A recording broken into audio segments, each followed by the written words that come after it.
बिस्मिल्लाहिर्रहमानिर्रहीम। अस्सलाम वालेकुम नाजरीन, तारीख की दुनिया में खुश आमदीद।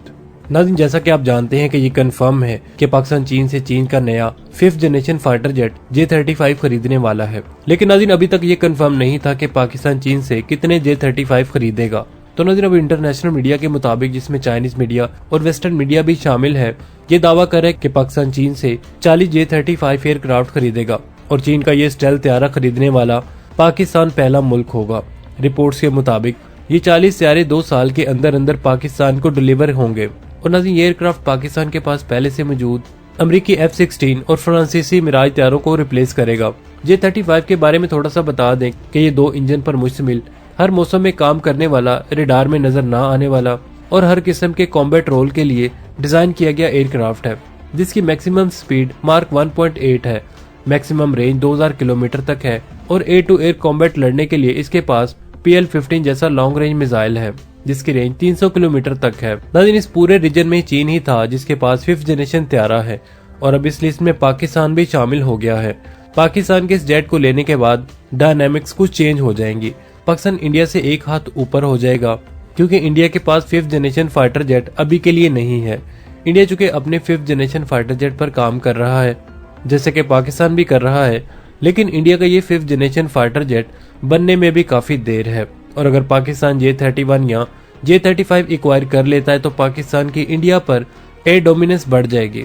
नाज़रीन, इसके बाद इंडिया की पूरी कोशिश होगी कि वो जल्द से जल्द 5th जनरेशन फाइटर जेट बेड़े में शामिल कर ले। याद रहे कि इंडिया के पास 5th जनरेशन फाइटर जेट को लेकर बहुत ही कम ऑप्शन है। इंडिया के पास सिर्फ 2 ऑप्शन है, एक Su-57 जिसके चांसेस बहुत ही ज्यादा कम है कि ये इंडिया को मिले या इंडिया इसे खरीदे। तो नाज़रीन, दूसरा F-35 अमेरिका का।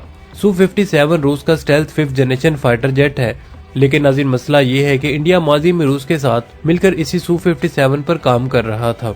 2010 में इस प्रोजेक्ट को इंडिया ने ज्वाइन किया था। अच्छा भला इस प्रोजेक्ट में इंडिया ने इन्वेस्ट भी करा था। फिर 2018 में इंडिया ये कहकर इस प्रोजेक्ट से निकल जाता है कि ये फाइटर जेट हमारी रिक्वायरमेंट्स को पूरा नहीं कर पाता और ये काफी महंगा भी है। तो नाज़रीन, दोबारा इंडिया से एयरक्राफ्ट को खरीदने के लिए बात भी कर सकता है, लेकिन बात यह है कि इंडिया खुद कह चुका है कि ये इनकी रिक्वायरमेंट को मीट नहीं कर पाता। इसके बाद सिर्फ अमेरिका का F-35 ही रह जाता है। पर नाज़रीन, क्या अमेरिका अपना F-35 इंडिया को बेचेगा? अमेरिका अपना फाइटर जेट इंडिया को बेचना तो चाहता है, लेकिन इंडिया इस वक्त सैंडविच बना हुआ है अमेरिका और रूस के दरमियान।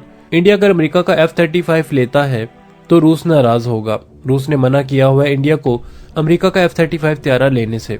नाज़रीन, दूसरी तरफ अमेरिका के खुद के भी कंसर्न है, जैसे कि इंडिया रूस का S-400 air defence system use कर रहा है, इससे अमेरिका को मसला है। तुर्की के साथ भी ऐसा हो चुका है, जो कि नेटो मेंबर है। अमेरिका ने इसी वजह से तुर्की के साथ F-35 की डील कैंसिल की थी कि तुर्की ने रूस का S-400 लिया था। नाज़रीन, फर्ज करें अमेरिका अगर इंडिया को F-35 तैयारा दे भी देता है, तो क्या इंडिया इस एयरक्राफ्ट में खुद दिलचस्पी रखता है? क्योंकि F-35 दुनिया का वाहिद स्टेल्थ फाइटर जेट है जो सबसे ज्यादा क्रैश हो चुका है, जो कि टेक्निकल फेलियर्स की वजह से है। नाज़रीन, ये डर भी है इंडिया को। तो नाज़रीन, मेरे ख्याल से इंडिया के लिए फैसला करना काफी ज्यादा मुश्किल हो रहा है। एक तरफ रूस है जिसका Su-57 और दूसरी तरफ अमेरिका है जिसका F-35 है, और दोनों इंडिया को समझ नहीं आ रहे, जबकि दूसरी तरफ सर पे पाकिस्तान और चीन के J-35 खड़े हैं और दोनों इंडिया के दुश्मन मुल्क भी हैं। इंडिया को फौरी तौर पर फैसला करना ही पड़ेगा कि इसने क्या करना है, और नाज़रीन करेगा भी जरूर। देखते हैं इंडिया क्या चूज करता है। J-35 के बारे में आपको बता दें कि इस सियारे ने अपनी अलग से धूम मचाई हुई है। अमेरिका इसके बारे में कहता है कि ये अमेरिका के F-35 की एक कॉपी है और चीन ने अमेरिका की टेक्नोलॉजी चुराई है। तो नाज़रीन, अगर आप देखें तो ये काफी हद तक चीन का एयरक्राफ्ट अमेरिका के F-35 से मिलता जुलता है और इसकी काफी चीजें भी सिमिलर हैं। यहाँ तक के लगता है कि ये दोनों फाइटर जेट एक ही फैक्ट्री से बनकर निकले हैं, जैसे कि इसके silver grey wings, tail, pointed nose, smooth still back design and electro optical targeting system, इसका साइज और ऐसी कई चीजें हैं जो इन दोनों में सेम है।